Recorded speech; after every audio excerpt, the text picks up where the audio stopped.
دوستو جیسا کہ آپ کو پتا ہے کہ دجال خوراک کے ذریعے کنٹرول کرے گا اور ڈرا کے جو ہے وہ اپنا کام نکلوائے گا، اور خوراک کے ذریعے کنٹرول کرنا سٹارٹ شروع کر دیا ہے۔ یہ جو دجالی جتنے بھی ایجنٹ ہیں امریکہ، انہوں نے بھارت کے اوپر جو ہے جو 50% جو ٹیرف عائد کیا تھا نا، تو اس کا جو ہے معاہدہ انہوں نے کیا، اس کو ہٹا لیں گے ہم، لیکن شرط یہ ہے کہ ہم سے تمام کی تمام غذائی اجناس جو ہم اپنے اپنے بیج کے ساتھ اگائیں گے نا، وہ تم نے لینی ہے، اس پر کوئی ٹیکس نہیں لگانا وہاں پہ،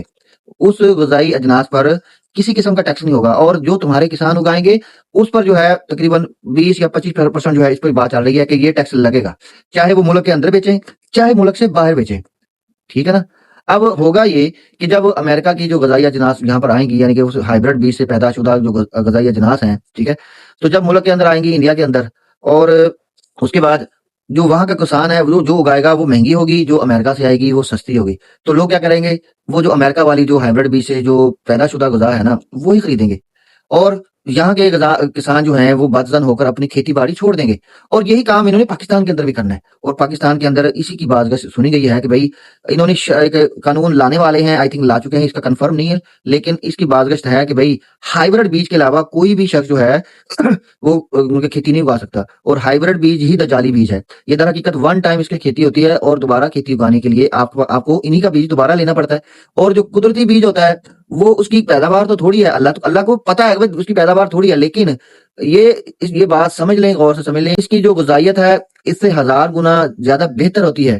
ٹھیک ہے جی، اور وہ زیادہ کھانی پڑتی ہے، پھر جا کے وہ ایک لیول پہ جا کے مطلب اس کی وہ جو طاقت اس سے بنتی نا وہ ہے، اور یہ تھوڑا سا بھی کھا لیتے ہیں تو انسان کو طاقتور اس سے زیادہ اسے انرجی ملتی ہے۔ تو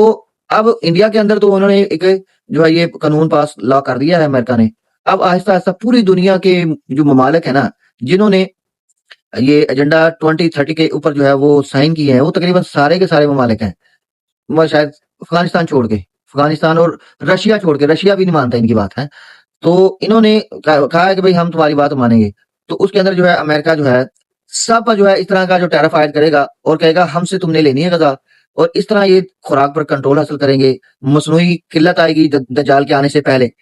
یہ ان کی اپنی بنائی ہوئی ہوگی قلت، یہ جو قلت ہے نا مصنوعی قلت ان کی اپنی ہوگی دجال، اور جب آئے گا اس وقت بھوک اور مطلب کہ قحط کا وہ ہوگا سامان، ٹھیک ہے، اور بلکہ مسیحا بن کے آئے گا، لو جی میں آپ کی یہ غذائی کی جو ضروریات ہے نا وہ میں پوری کروں گا، ٹھیک ہے جی، غذا میں دوں گا، بس شرط یہ ہے کہ تم نے مجھے رب ماننا ہے، تو لہذا مومن جو ہوگا نا وہ تو اس کے منہ پر تھوکے گا، جرت مندانہ جو ہے اس کی غذا کو ٹھکرائے گا، اور اس کے فتنے سے بچنے کے لیے یا تو اس سے لڑے گا، اس کے دجالی سسٹم سے، اس کے دجالی لشکر سے، یا پھر یہاں سے ہجرت کر جائے گا، اور فرمایا جو صحابہ کرام نے فرمایا کہ جب اس وقت سارا جو خوراک جو ہے وہ یہ دجال کے پاس ہوگی تو مسلمان کیا کھائیں گے، تو فرمایا کہ اس وقت مسلمان کی جو خوراک ہے نا وہ اپنی خوراک تسبیح تحلیل اور تحمید سے پوری کرے گا، یعنی کہ اللہ کے ذکر سے کرے گا، لہذا مشکل وقت تھوڑا سا آنے والا ہے، تھوڑا سا وقت یہ 2 ڈھائی سال اس نے رہنا ہے، اگر وہ ترتیب کے ساتھ دیکھیں گے 40 دن فتنے کا کہا ہے نا، تو پہلا سال جو ہے پہلا دن 1 سال کا، دوسرا دن 1 مہینے کا، تیسرا 1 ہفتے کا، باقی 37 دن جو ہے وہ نارمل ہے، سمجھ آ گئی، یہ پیریڈ ہے، یہ تھوڑا سا تنگی والا دن ہے، تنگی کا پیریڈ ہے، اگر اس کو جو ہے صبر کے ساتھ جو ہے تحمل کے ساتھ اگر مومنی جو ہے اللہ کی راہ میں لڑتے ہوئے ان سے یہ گزار دیں گے نا، تو باقی جو ہے امام مہدی علیہ السلام کی جو زیر نگی امام حضرت عیسیٰ علیہ السلام کے انڈر رہتے ہوئے انشاءاللہ العزیز ہمیں برکتوں والا وہ زمانہ بھی پائیں گے، جس کے اندر ایک انار جو ہے پورے خاندان کو جو ہے وہ کافی ہوگا، یعنی کہ زمین اپنی اسی پیداوار پہ آ جائے گی جو کہ حضرت آدم علیہ السلام کے زمانے میں تھی۔